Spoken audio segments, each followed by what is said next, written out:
Hanukkah, festa das luzes, das luminárias. E a gente precisa entender o que quer dizer isso. A gente vê propagandas de Hanukkah no mundo todo iluminado, Hanukiot no teto dos carros. Quem passou ontem teve uma carreata indo desde o Pacaembu até o Morumbi, o estádio do Morumbi. A gente precisa entender qual é todo esse conceito de luz. Por que a gente vibra tanto em Hanukkah? Justo tudo é Ashgacha Pratit, tudo é divina providência. Hoje teve um eclipse, se eu não me engano aqui no Brasil a gente pôde ver parcialmente, teve alguns países que foi eclipse total. O que representa a luz para a gente? Não só isso, Hanukkah tem uma coisa muito interessante, muito peculiar. Todos nós, ou já acendemos, ou vamos acender as velas de Hanukkah em casa. Alguns acendem na porta, do outro lado da mezuzá, alguns na janela, alguns na mesa de casa. Mas se eu perguntar para qualquer um aqui, que esteja acompanhando o calendário, quantas velas vamos acender hoje?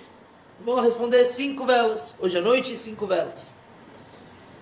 E o que tem de tão interessante nisso? Que a Halachá, qual é a lei judaica de Hanukkah? O que deve ser aceso na festa de Hanukkah? A lei diz que deve se acender uma vela por casa. Uma vela, não 5. Oi, Marcelo, Chapaval. Deve se acender uma vela. Aí a Halachá diz o seguinte: tem aqueles que são mehadrim, que fazem uma mitzvah mais embelezada, então vão acender uma por cada pessoa, que nem mais ou menos as velas de Shabbat. Essa é a mitzvah de Hanukkah, uma vela por casa. Alguns capricham e acendem uma por cada pessoa. Agora, tem aqueles que a Halachá diz que são mehadrin, mina mehadrin, aqueles que capricham mais do que o próprio capricho. Quer dizer, vão fundo para cumprir a mitzvah da sua forma mais bela. Qual é essa forma? A Halachá diz que é acender no primeiro dia uma vela, no segundo 2 velas, no terceiro 3 velas. Então a gente tem que fazer uma pergunta. A maioria das pessoas, quando vai comprar um etrog para a festividade de Sukkot, muita gente nem tem etrog, mas quando a pessoa vai comprar, ele compra um simples. Eu tenho mais dinheiro, vou comprar um melhorzinho. Ele capricha um pouquinho, mas não necessariamente. Muita gente nem sabe que tem esse conceito de caprichar no etrog. A pessoa vai comer matzá, a maioria do povo, o que ele vai fazer? Ele vai comprar aquela matzá quadradinha, bonitinha, gostosa. Só que existe o mehadrin, existe aquele que capricha mais, que é uma matzá que não foi feita em máquina, que foi feita à mão, uma mitzvah que foi guardada desde a colheita do trigo, ele foi cuidado para não se misturar com água. Pouca gente conhece isso. Pouca gente conhece formas melhores de cumprir mitzvot. É normal. O tefilin. O tefilin eu uso um tefilin 4x4, quer dizer, a medida de 4 dedos por 4 dedos. Essa é a medida ideal pela Halachá, hoje em dia. Que os nossos escribas não são tão experientes quanto antigamente. Mas a maioria das pessoas compra um menorzinho. Não capricha tanto. Agora chega em Hanukkah, chega para qualquer pessoa, fala: olha, Hanukkah hoje à noite são 5 velas, quinta noite de Hanukkah, acenda apenas uma e você vai cumprir a mitzvah com isso. Alguém aqui vai fazer isso? Alguém aqui vai acender apenas uma vela hoje à noite? Ele vai cumprir com a Halachá, com a Torá. Mas ninguém tem coragem disso. Todo mundo vai acender 5 velas. Agora, por que é assim? Por que chega em Hanukkah, as pessoas fazem da forma mais bela possível? Por que não fazer o mínimo? Uma vela por casa. Verdade, também tem uma outra discussão em relação às velas de Hanukkah. Haviam 2 escolas na época do Talmud que discutiam em quantas velas a pessoa deve acender. Então a Yeshiva de Beit Shammai dizia que na primeira noite de Hanukkah acendemos 8 velas, na segunda 7, e assim por diante ia decaindo o número, decrescente. Já a escola de Beit Hillel diz que se acende na primeira noite uma vela, na segunda 2, e assim por diante, que é como a gente faz a halachá, como a gente cumpre hoje em dia. E a pergunta é: por que a lei foi estabelecida dessa forma, do 1 para o 8 e não 8 por 1? Mas a gente vai entender isso depois de entender o que é o conceito luz. A festa de Hanukkah vem para iluminar o mundo, iluminar nossas vidas, iluminar o que for. Mas o que quer dizer luz? Alguém já parou para pensar? A gente tem luz aqui em volta, Baruch Hashem. A gente passa, como se diz, passa perrengue quando não tem luz elétrica. Mas todo o conceito de iluminação, o que é a luz? Tinha uma vez um rei que ele precisava desposar sua filha, mas ele queria uma pessoa inteligente, uma pessoa sábia que fosse o príncipe casado com a princesa e posteriormente ele se tornasse rei. Então ele lançou uma competição. Ele falou que o jovem que conseguisse encher um quarto no palácio de uma substância leve e de forma rápida, ele seria o pretendente e ele seria futuramente o rei. Então começou a competição, veio um e trouxe travesseiros com penas de ganso e abriu para tentar espalhar as penas por todo o quarto. Ele conseguiu metade do quarto, e ainda assim demorou um pouquinho. Cada um foi tentando trazer alguma substância, água, vapor, mas ainda assim levou um certo tempo. Até que chegou um jovem, ele entrou no quarto, ele pediu apenas, fechem todas as janelas do quarto. E quando eles fecharam, ele acendeu uma vela. Imediatamente, o quarto se encheu de luz, uma substância leve, e que preencheu completamente aquele quarto. E ele ganhou essa competição. A luz é a coisa mais controversa que pode existir, é um paradoxo. Por quê? Porque a luz, na verdade, não é nada. Tá? Quem for físico pode discordar, pode concordar, mas na prática, você não faz nada com a própria luz. Por exemplo, estou vendo aqui na câmera, uma das pessoas no Zoom ligou a luz atrás dele. Não fez diferença nenhuma para ele. A luz em si não é nada.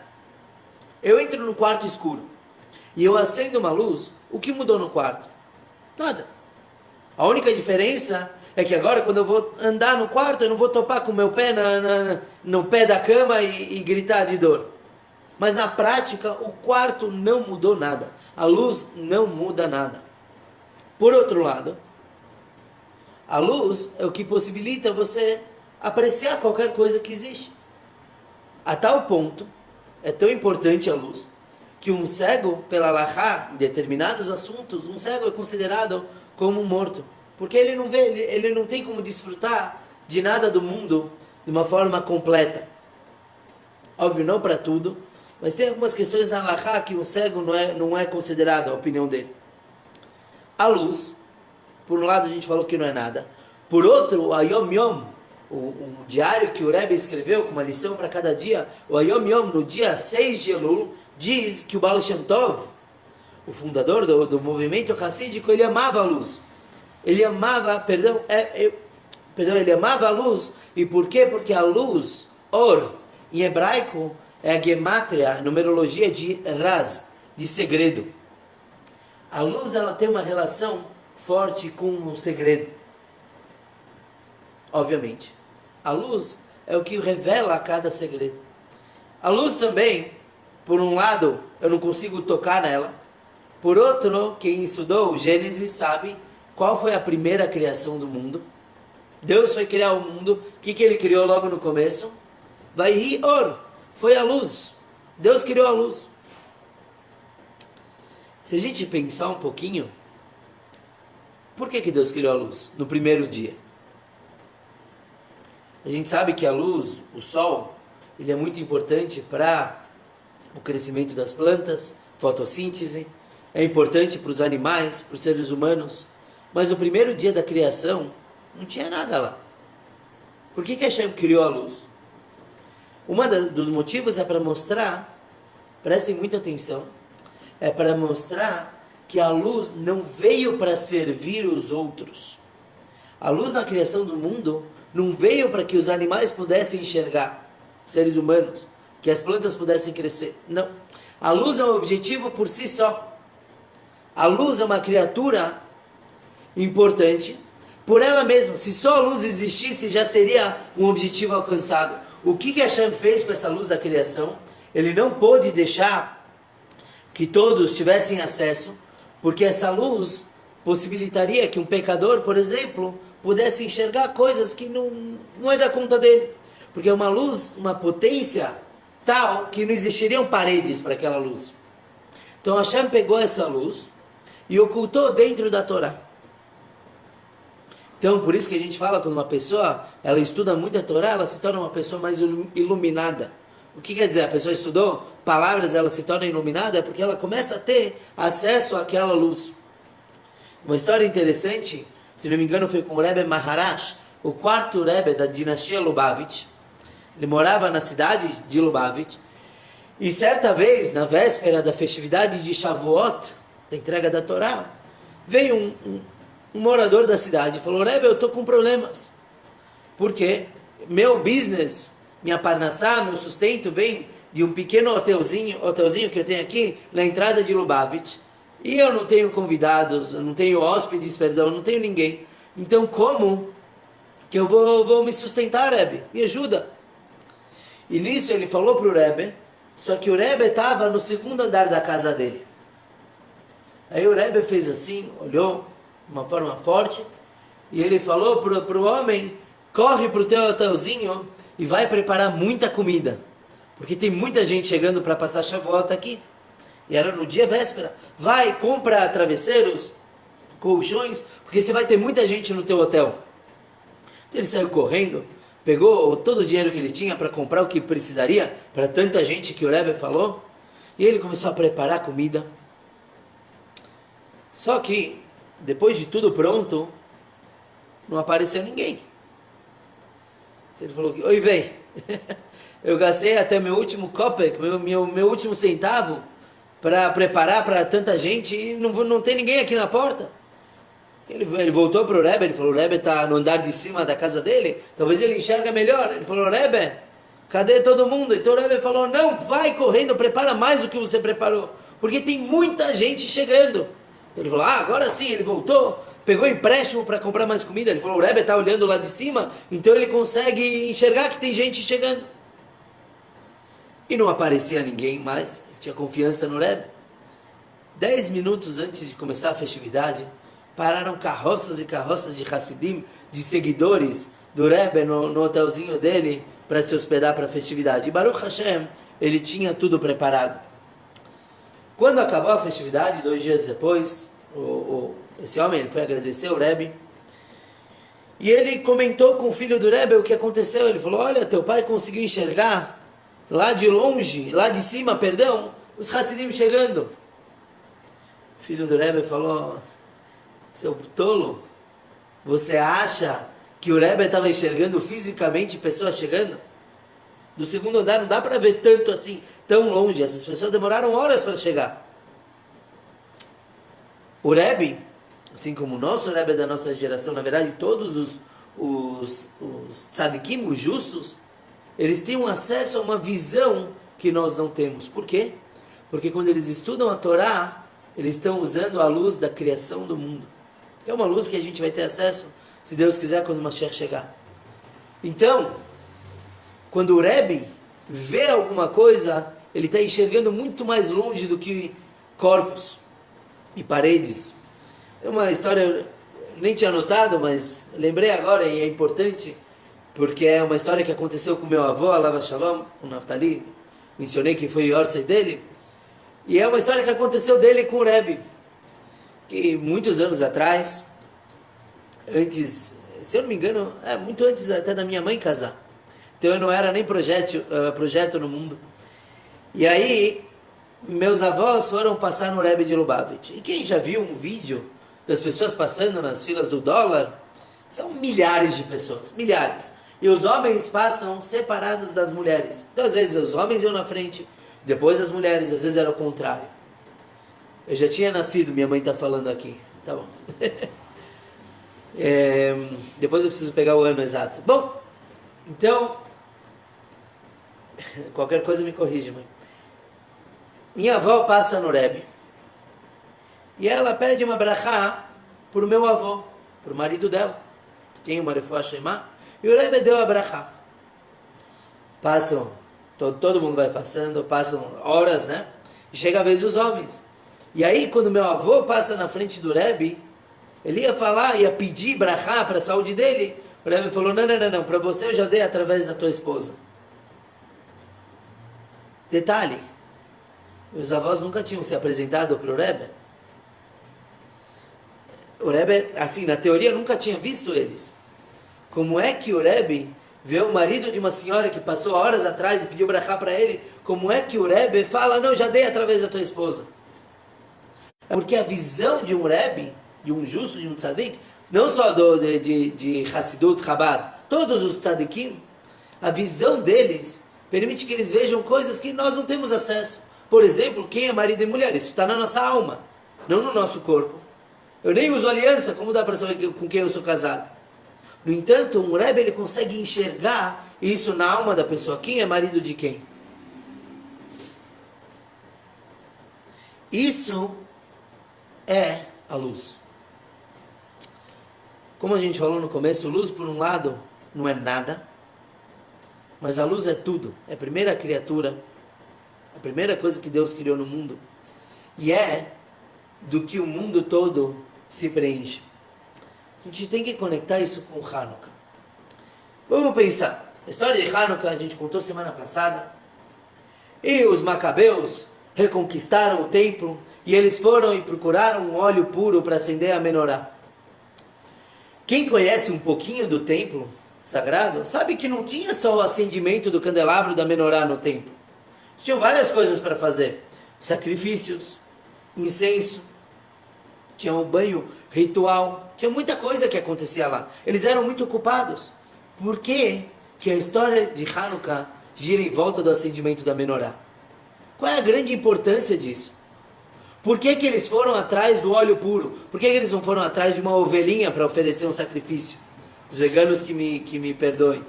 Mas por que que eles focaram tanto na menorá? Uma resposta simples é porque luz é tudo. Os macabeus, para demonstrarem a vitória, eles precisaram erguer uma bandeira. Assim como a gente vê na antiguidade, uma pessoa conquistando uma cidade, ele hasteava a bandeira dele lá. Por quê? Porque isso mostra para todo mundo que está em volta da vitória dele. Está lá a bandeira, estou vendo ela lá em cima. A melhor forma de mostrar a vitória dos macabeus é acendendo luz. Porque o sacrifício vai ver quem estiver perto. O incenso vai cheirar quem estiver naquela redondeza. Já a luz, você enxerga de longe. O acendimento da Hanukkah, pelo menos, demonstra a vontade de mostrar para todo mundo a vitória deles.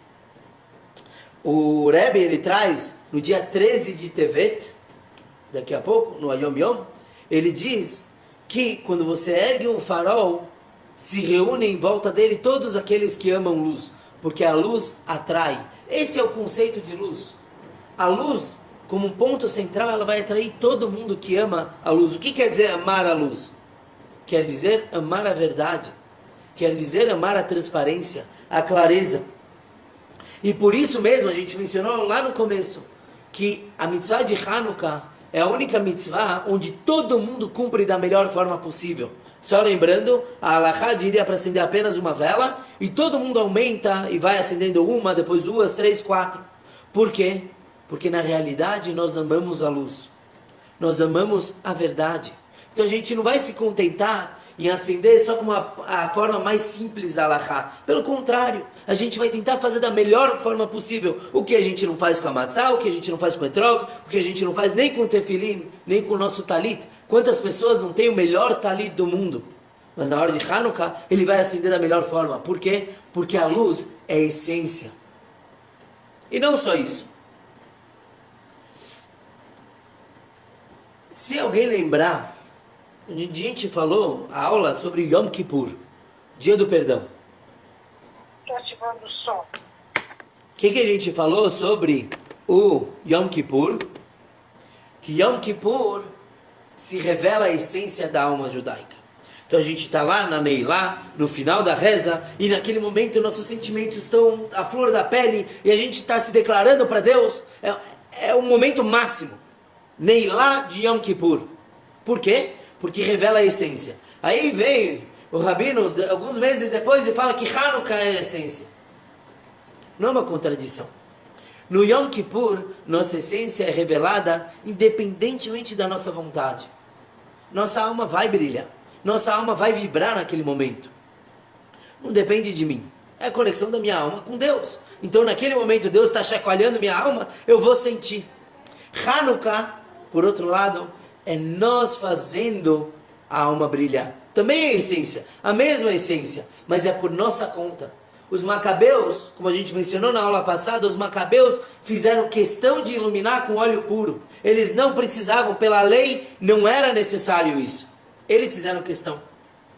Hanukkah mostra uma batalha que nós ganhamos, que nós causamos a batalha sem precisar, alahicamente. Pela lei não precisava batalhar, mas nós quisemos, porque nesse momento nós trouxemos a flor, a revelação, a nossa essência. Esse é o nosso trabalho. Por isso que, de acordo com algumas opiniões, Hanukkah é o final do julgamento de Yom Kippur. Então quem não aproveitou ainda o julgamento para o ano todo, tem até Hanukkah para aproveitar. Até o último dia de Hanukkah. Por quê? Porque a essência ainda está lá. Agora depende da gente trazer e fazer isso brilhar. E a gente consegue. Sobre isso é Hanukkah. Trazer a luz, quer dizer, a revelação, toda a nossa essência. Mesma coisa da discussão que a gente mencionou, Beit Shammai e Beit Hillel. As duas escolas dizem como que se acende a Hanukkah. Então Beit Shammai fala primeiro 8, depois 7. E Beit Hillel, ao contrário, primeiro 1, 2 e 3 e assim em diante. No que eles se baseiam a discussão? Então Beit Shammai, que começa com 8 velas, eles apostam muito no potencial. No primeiro dia de Hanukkah, potencialmente eu tenho 8 dias pela frente. Então eles falam, acenda pelo teu potencial. 8, 7, 6. Inclusive, por isso que na maioria quase absoluta das discussões entre Beit Shammai e Beit Hillel, Beit Shammai é muito mais rigoroso nas suas opiniões. Por quê? Porque ele acredita no potencial. Então o potencial é muito grande, eu vou determinar a lei de acordo com o teu potencial. O problema é que nem todos conseguem lidar com isso. É algo muito complicado. Então, Beit Shammai, eles falam pelo potencial. No primeiro dia de Hanukkah temos 8 dias, acenda 8 velas. Beit Hillel é exatamente o contrário. Beit Hillel, ele olha a prática. O que eu tenho no primeiro dia de Hanukkah? Um dia eu vou acender uma vela. No segundo dia, 2. Por quê? Porque potencial só é uma coisa muito bonita. A coisa mais legal de um jovem escutar é: puxa, quanto potencial você tem. É muito legal. Por quê? Porque mostra o quanto as pessoas acreditam nele. Você tem o potencial de ser uma pessoa, um político fantástico, um médico fantástico. Qual o problema? O potencial é muito bom, mas quando ele não é usado, ele vai diminuindo. Como assim? Exatamente como as velas de Beit Shammai, 8, 7 e 6. Se você não usou o potencial, ele vai embora. Vejam bem, dom para música. Uma criança, ele nasce com ouvido absoluto. Quem é músico sabe o que é esse termo. Ele nasce com dom para tocar instrumentos. Só que, se ele começar com 5 anos, com 7 anos vai ser uma maravilha, ele vai tocar bem. Levou 2 anos, vamos dizer. Se ele começar com 15 anos, ele vai levar 3 anos. Se ele começar com 60 anos, independente do dom dele, vai demorar muito mais para ele ser um profissional. Mesma coisa a medicina. Tem o dom para medicina. Sim, você vai fazer faculdade com 18 anos, você vai progredir muito mais do que com 60 anos. É bom fazer também. Mas quanto do dom que realmente vai se expressar, o potencial, ele é muito mais difícil de alcançar quanto mais tempo for passando. O contrário, Beit Hillel, ele é na prática. Ou você usa teu potencial agora, ou usa agora. Não tem opção de deixar para depois. Porque depois ele vai ser menor. Então, pelo contrário, use ele agora, revele ele agora, e amanhã vai ser mais e mais e mais. Como é a opinião dele? 1 vela, 2 velas, 3 velas. A mesma coisa funciona com a luz. Beit Hillel, eles dizem que você deve ir acrescentando, porque você vai apenas se revelar mais do que você é. A luz não é algo por si mesmo, ele vai revelando. Como a gente falou, o Baal Shem Tov amava a luz. Ele amava porque a luz revela o segredo, revela quem a pessoa realmente é. Então a mensagem de Hanukkah para cada um, particularmente falando, se revela para o mundo. Você tem tanta coisa dentro, não deixa para amanhã para revelar. Você tem tanta coisa boa, tanta coisa para ensinar. Seja como Beit Hillel, o momento é agora de revelar isso. Falando no macrocosmo, Hanukkah, festividade das luzes, vem para iluminar o mundo. O que é iluminar o mundo? Não é melhorar o mundo. Luz não melhora ninguém. Quer dizer, a gente precisa da vitamina D, as plantas precisam. Mas a luz em si, ela vem para revelar o que já é bom. A verdade aqui vem o segredo, a verdade é que o mundo já é muito bom. Quando a gente fala da luz de Mashiach, Mashiach vai iluminar o mundo, ele vai apenas revelar o que já está lá. Ele vai mostrar tudo bom que já está por trás disso tudo. O que acontece? Que realmente no mundo temos cascas. No Zohar, na Kabbalah, é chamada de klipot. São coisas que cobrem tudo o que é bom. Então vem a luz e ela vem tirar isso. Ela vem apenas revelar, ela não vem criar nada novo. Quando a pessoa ela se torna uma pessoa iluminada, o que quer dizer isso? Ela reconhecer todo o bom que ela já tem. E Beit Hillel fala, faça isso agora mesmo.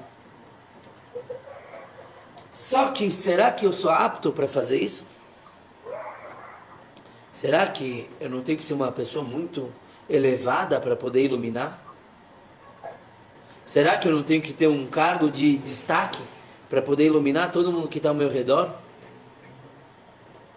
Como que eu devo iluminar? São perguntas que devem passar na nossa cabeça. Se a gente está focado no aprendizado do que é luz, talvez para eu ser luz eu tenho que me tornar uma lâmpada, eu tenho que ser algo muito importante. Semana passada eu escutei uma história muito bonita do meu querido amigo Meir Costa. Ele contou o seguinte, que certa vez, na festividade de Hanukkah, o diretor da escola entrou na classe e perguntou uma lei das velas de Hanukkah. Quem sabe a altura mínima das velas? O que quer dizer? Estou no meu apartamento. Será que eu posso pôr a vela no chão ou em cima da cristaleira? Tem medidas. A medida mais alta são 20 amot. Dá mais ou menos 9,5 metros. Para cumprir a lei. Mais alto do que isso eu não cumpro com a mitzvah de Hanukkah. Mas quem sabe a altura mínima? As meninas da classe não sabiam. Até que uma delas, que era por acaso a menina mais bagunceira da classe, ela levantou a mão e falou 3 punhos. Em hebraico, 3 tfachim. É a medida mínima. Eu não posso pôr direto no chão 3 punhos. E a Halachá diz que 3 punhos já se considera como chão. Então o diretor ficou muito bem impressionado, deu um parabéns para a menina e foi embora. No final da aula, o diretor mandou chamar essa menina. Falou, me diz o seguinte, como que você sabe disso? Eu sei que você não presta atenção nas aulas. Você é super bagunceira. Como você sabe que a altura mais baixa são 3 punhos? Então ela falou, sabe, senhor diretor, um tempo atrás, do ano passado, em Hanukkah, o senhor me suspendeu da escola. Porque eu fiz alguma bagunça, então o senhor me mandou ir para casa. Quando eu fui para minha classe, para pegar meu material, a professora me chamou e falou, olha, a altura mais baixa da Hanukkah, que a gente pode acender, são 3 tfachim, 3 punhos. Por quê? Para lembrar a gente que nada é baixo demais que não possa iluminar. A pessoa pode se achar baixa, ainda assim ela consegue iluminar. Mesmo 3 punhos do chão, que é a altura mínima que consta na Halachá, mesmo de lá a pessoa consegue iluminar. Então a menina falou para o diretor, desde ali eu nunca esqueci que mesmo uma pessoa lá embaixo, ela tem essa capacidade de iluminar. Todos nós conseguimos iluminar. Todos nós somos Nerot Leair, velas para iluminar os outros. Como a gente ilumina? Acendendo os outros. Eu sou uma vela, por exemplo, eu tenho um pavio e chama, então eu vou para uma pessoa que ainda não se reconhece, não conhece as suas próprias capacidades, e eu ilumino ela. E aí a função dela agora é ir e iluminar um terceiro, um quarto. Porque respondendo à pergunta, título da nossa aula, onde está a luz? A resposta é que a luz está dentro de cada um. Basta ele abrir os olhos. Basta ele deixar florescer. Deixar mostrar. Porque cada um aqui é uma pessoa fantástica. Essa é a mensagem de Hanukkah. Cada um é fantástico. Ele tem que apenas reconhecer e enxergar isso. Usar esse potencial, levar esse potencial para a prática. E com certeza ela será mais iluminada. Sua família será mais iluminada, conhecidos. E se Deus quiser, o mundo todo será iluminado. Se iluminará com a luz de Mashiach, que nada mais vai revelar toda a grandeza, toda a beleza desse mundo querido. E aí sim teremos paz, que nada mais é que a revelação das bobagens, das guerras, quão tolas elas são. A gente vai ter a revelação da cura para todos os males. Que isso aconteça brevemente em nossos dias. Shkoyach